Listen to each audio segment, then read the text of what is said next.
by, but he had stopped for his lunch break up at the park, and he saw a black car that was kind of dirty, and nobody in the car would make eye contact with him. And he didn't feel easy about it. He felt uneasy and unsure about what was happening.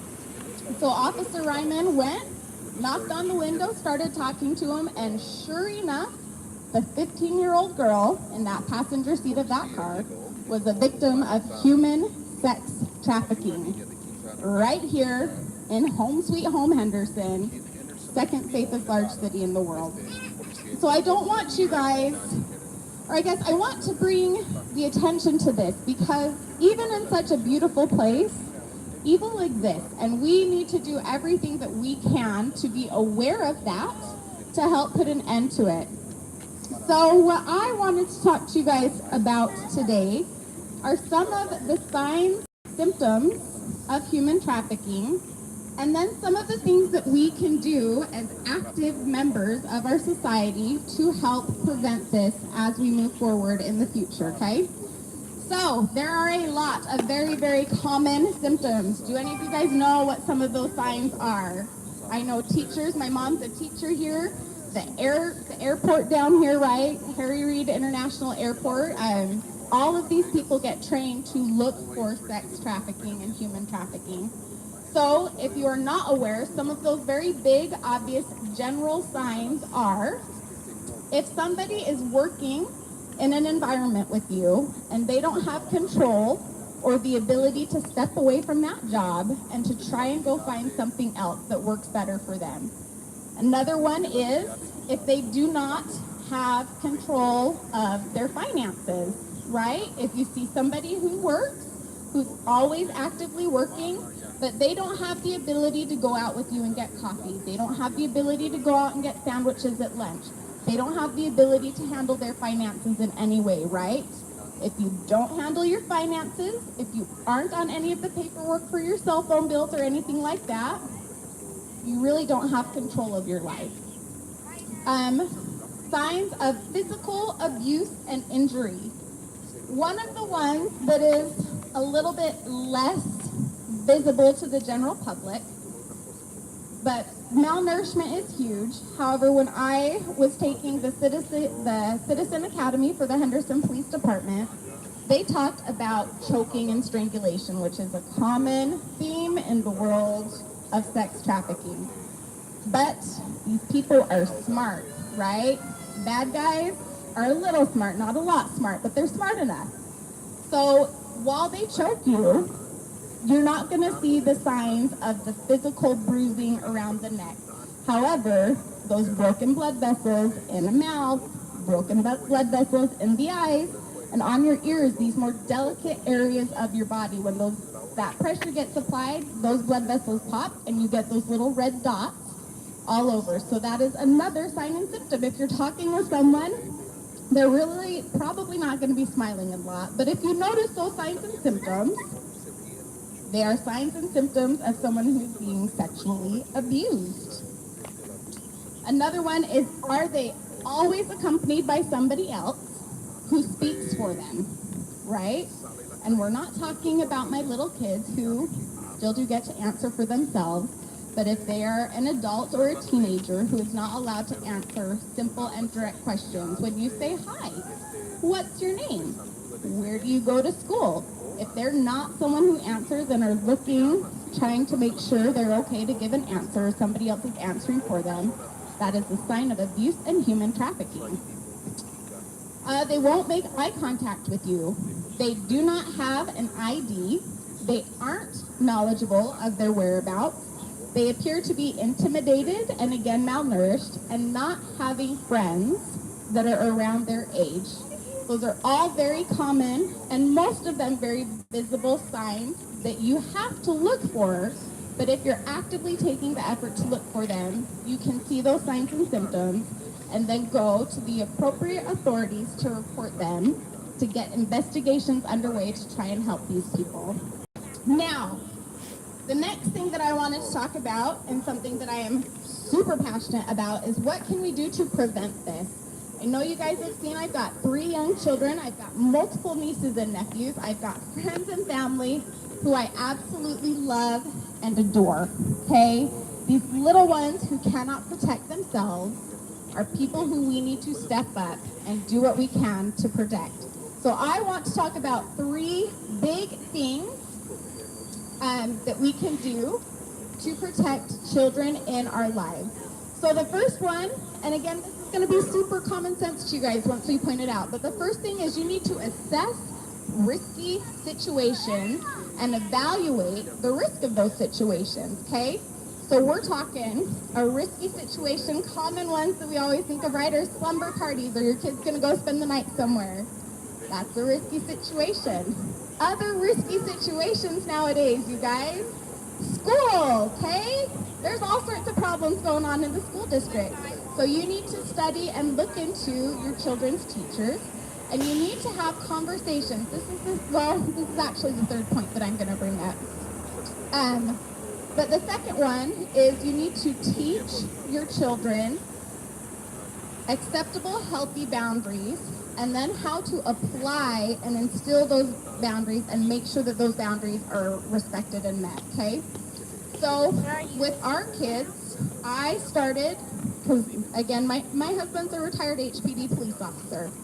So I started when they were 18 months old and had no idea what we were talking about, okay? Little kids, and we would talk about, when I was helping them shower, okay, this is your body. You can wash your body. Only you touch these parts of your body. It's not acceptable if other people want to look or see or touch these parts of your body. If that happens, and this is the next big one, you guys, is communication. If that ever happens, come talk to mommy and daddy, okay? If someone ever tries to do that, you tell them no. And if they insist, you go and you get an adult. And regardless of what they say, I will back you. This is a huge part with victims and that victim mentality, right? Is they don't feel supported by anybody but the abuser, because the abuser is providing their homes, he's providing their food, all of their quality of life, which is not good, is being provided by this abuser. So these young people need to have that relationship with you where they trust you. So now here's the kicker part that kind of gets a little difficult, okay? I have had my kids say that they don't, I don't want to do this, I don't want to do that, and it gets frustrating. But we have to instill that their opinion matters, that their feelings are valid, and you got to sit down and talk to them. One of the big part with having conversations is a reaction versus a conversation, okay? So when kids come up to you, right, they say, my son's Gage, so we'll use his name. He's a great kid, so I don't believe he would do this, but someone comes up and says, Gage kicked me in the knees, right? If you're going to react, you're jumping up and you're mad and, who kicked you in the knees? What'd they do? And you react in a very emotional way. The problem with reacting in an emotional way is that that does not leave an opportunity for open communication. It's very intimidating, and it scares people from sharing more. So an appropriate reaction would be, okay, what were you doing? In calm manner, why did this happen? Let's go talk and let's figure out how to solve this problem. So reactions versus being able to have that open communication, that open flow. So again, those 3 really big key things are, you've got to know the situation that people are going into, assess that risk. Teachers, coaches, do you have an open line of communication with your children? Are they going to be able to express discomfort with you? Being able to set barriers and have your kids follow through with and accept those barriers. And then third and key is that communication. So you guys, thank you so much for coming out. One of my key things, and again, something I'm super grateful for you guys for being here, is I am a big fan of the saying, start where you are, use what you have, do what you can. So Nick and these guys have provided some very great material that's right up here for you guys to come and get even further educated on sex and human trafficking. So come, get better educated, and then just start where you are. Use what you have and do what you can, because that's how differences are made. Thank you very much, and I am excited to now hear from Trish Nash, the City of Henderson Ward 3 Council candidate.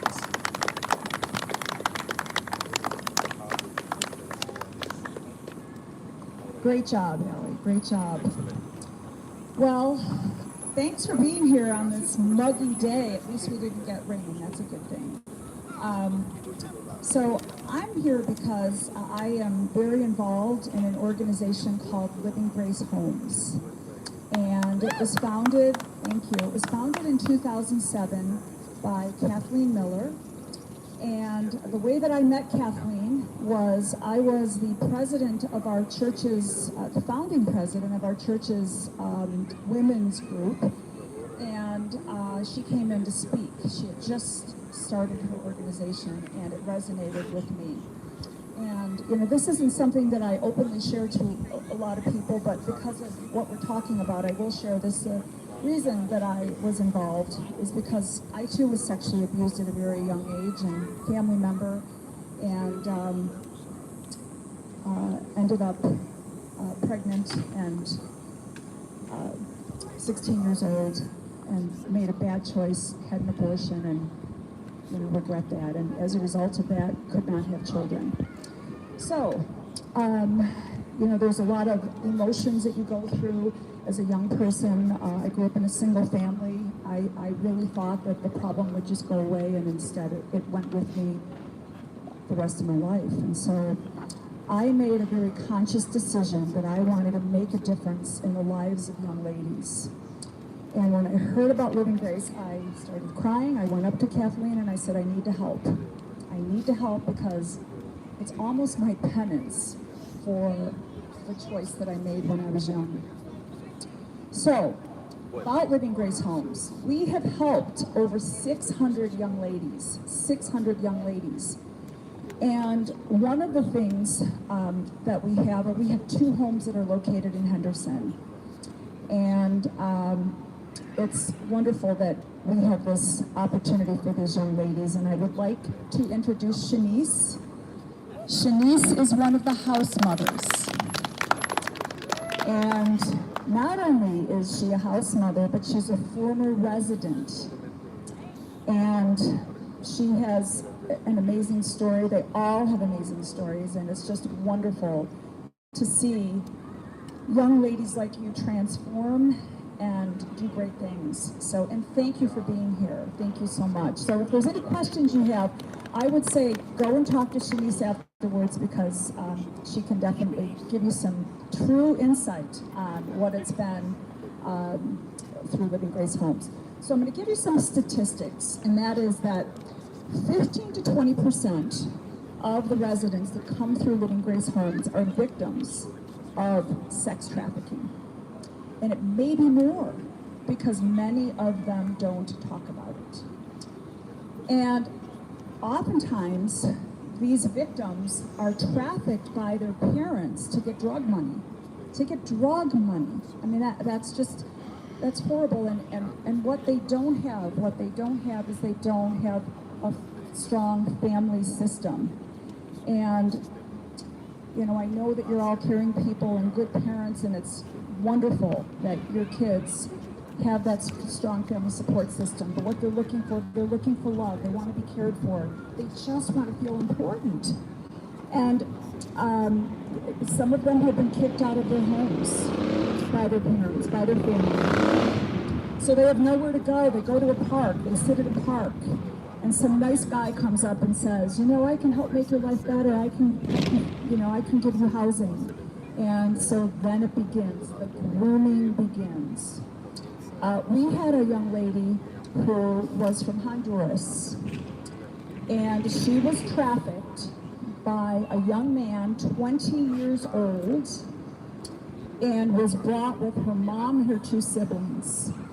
this 20-year-old was able to provide them fake papers. They got through Honduras to Mexico, and Mexico allowed them through knowing that they were just going to go through the United States. They couldn't stay in Mexico, but they knew that they were going to travel through, so they got through the border, and 2,600 miles they walked. And this gentleman, that's a bad word, he's not a gentleman. This guy, this 20-year-old, was promising them a better life in the United States, so they came to Nevada. And what happened was, this young lady got pregnant. So he pretended to be excited and said, you know what, oh great, you know, we're gonna have a family together, and continued that grooming process. And she continued to work in sex work. And then he said, no, we can't do this. You need to have an abortion. So he took her to what he thought was an abortion clinic, and it was First Choice Pregnancy Center. And they said, do you want to have an abortion? And she said, no, I don't want to have an abortion. And so we ended up getting this young lady at Living Grace Homes. And so there was a happy ending there, but more importantly, through the Department of Family Services and Living Grace, we were able to get him incarcerated. So he is now in jail. It took years for that to happen. Years and years and years. Another situation is there was a young lady that came to us pregnant, and she didn't know who the father was, because many of these, you know, they're working in the sex trafficking and the sex world, and they have so many partners they don't know. This girl had 20 to 30 partners a day. She ended up pregnant. She ended up at our home, and apparently he was in contact with her on her cell phone. So she went to the house mother. This was years ago. This was before your time.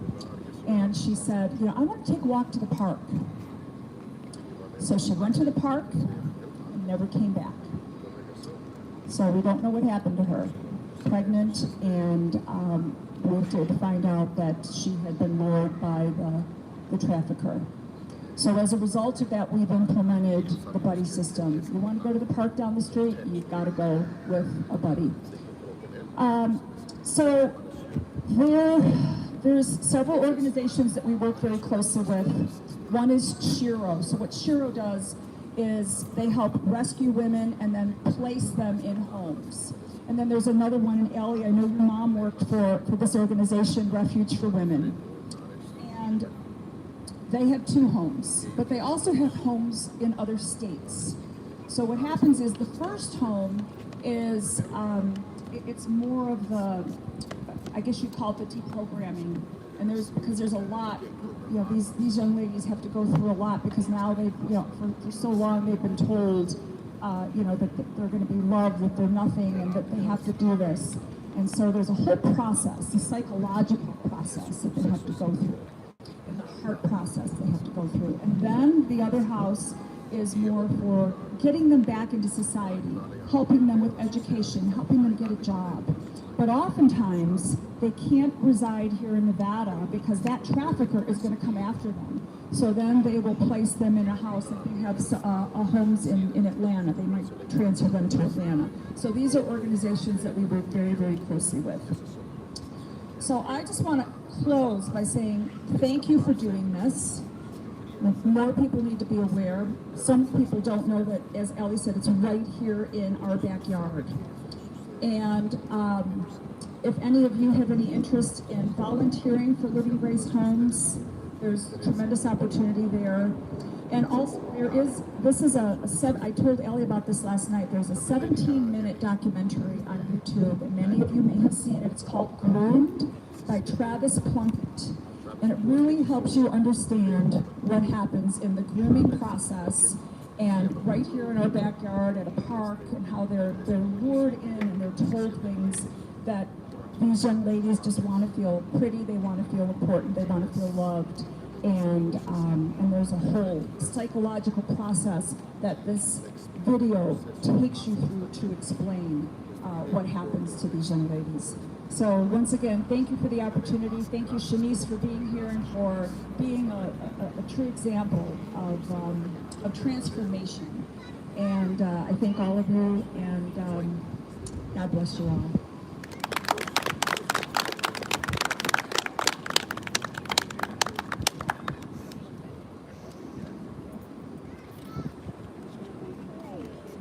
Oh. All right, Eddie. Thank you, everybody, for coming out, and Ali and Trish and Trish. Let's give them another round of applause. And again, we have packets up here and that video groomed on YouTube. And I guess this is the end, right, Nick? The end, and thank you for your time. Thank you.